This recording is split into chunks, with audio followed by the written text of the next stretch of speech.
before we begin, this video will contain spoilers. So if you haven't watched this movie yet, I'd suggest that you don't continue this video even if you watch the original 2017 version of the film, and not the Snyder Cut. There are still spoilers, surprisingly, and the entire last act of the film has changed, and you will not like me if I'm the one to ruin it for you. So go ahead, watch it, then come back. Okay, so if you're back, it must be around 4 whole hours later, so let's begin.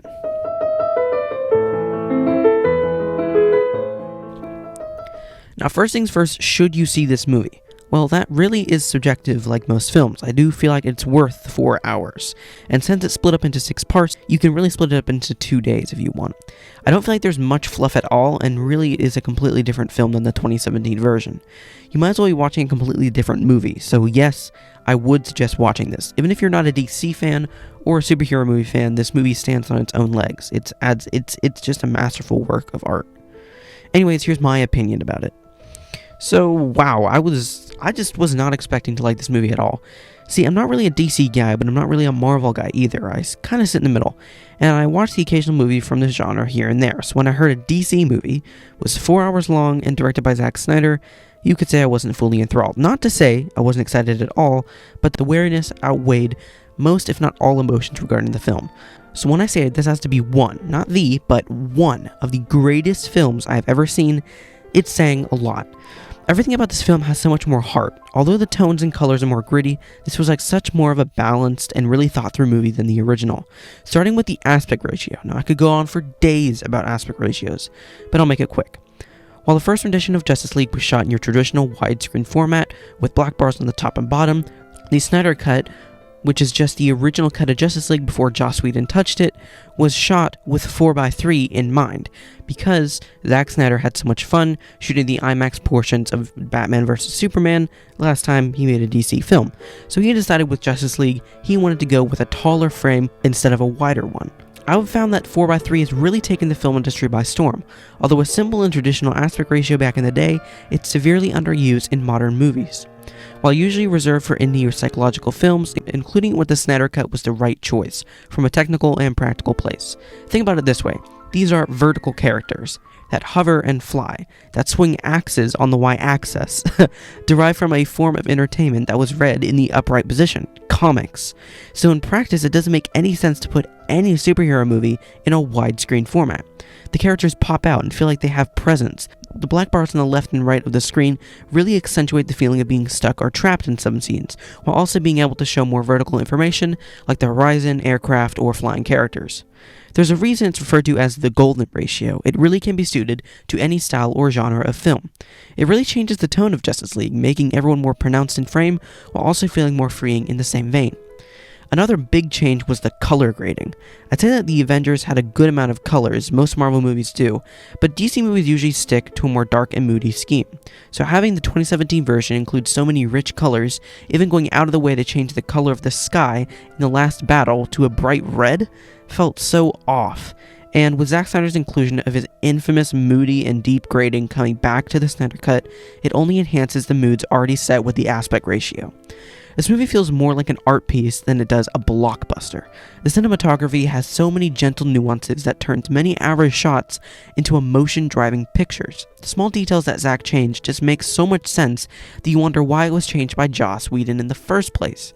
Scenes like the temple that protects the mother boxes on Themyscira as it's being thrown into the ocean have so much more impact and meaning than Joss's version, where Steppenwolf merely just busts out of a wall after like a 10-minute scene of the Amazons trying to keep him back. It just didn't make sense. This leads me on to one of the biggest changes that I didn't even realize was so drastic, and you might have not either, that being Steppenwolf. The change really speaks for itself. Just take a look at these two images. What? What's even more confusing for me is that the new version of Steppenwolf isn't new. This is the original version of the character. The exact same design, CGI model, everything appeared at the end of Batman vs. Superman: Dawn of Justice. So why then did Joss decide to turn an amazingly designed character into essentially just a human? Like, honestly, this is just a guy. This is a man with some horns on his chin. This isn't one of the biggest DC villains' right-hand man. This is your local sleep-deprived and underpaid gas station worker. Also, Darkseid is actually here, like, in this movie. Like, he wasn't here in the last one. It was just Justice League versus Dude. Now we actually get scenes where it explains why Darkseid is absent from the search for the mother boxes, and Steppenwolf is doing all the work, because Steppenwolf is trying to prove his loyalty and usefulness to Darkseid. This makes so much more sense than not including a main villain in your storyline. Little things like these really help this movie, and it makes it so good. Now let's not so briefly talk about all the characters. So first we have Batman. He's greatly improved in this one, taking away his extreme violence in Batman vs Superman and also his strange sense of comedy in the original Justice League.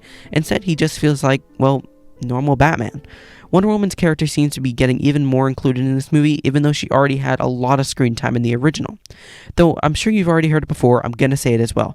It's really kind of weird how every time she comes on screen, this goddamn screaming goat just belts so loud. It's not actually a goat, but it really does sound like one.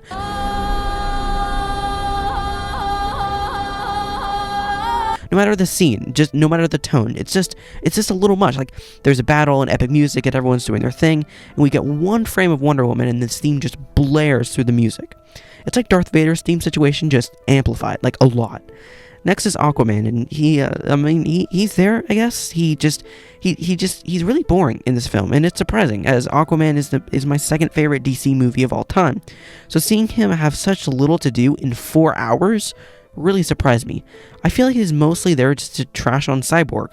Though Zack does include scenes that makes the character sympathize a little more with Cyborg due to later events in the movie.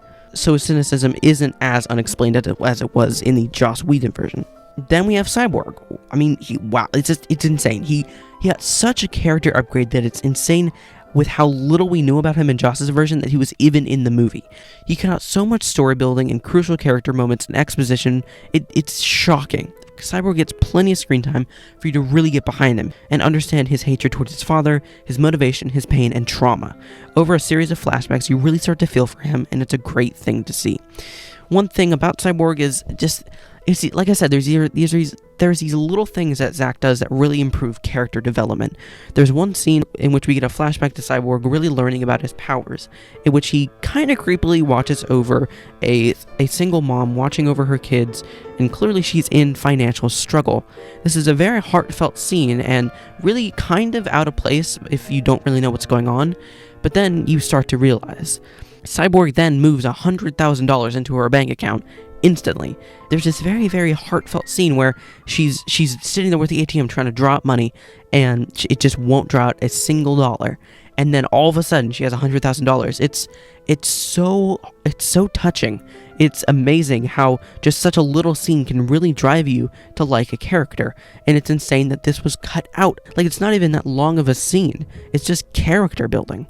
Next we have Superman. Well, thankfully the CGI upper lip is nowhere to be found. The character itself stayed relatively the same for the duration of the film. Although his fight scenes and lines in the final act were improved, the real arc of Superman stayed very similar to the Joss Whedon version. Though one thing I did appreciate that Snyder added was the black suit. Basically, if you don't know, in the comics, when Superman was brought back from the dead for the first time, he was wearing his black suit. The reason, basically, it soaks up more sunlight and gives him more energy quicker.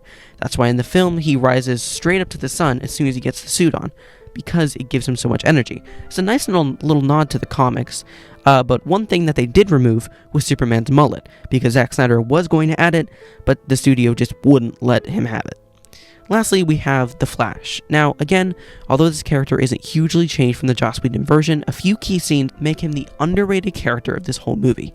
Firstly, he has a relatively cute scene where he saves Iris West from a car crash, which was teased back in 2017.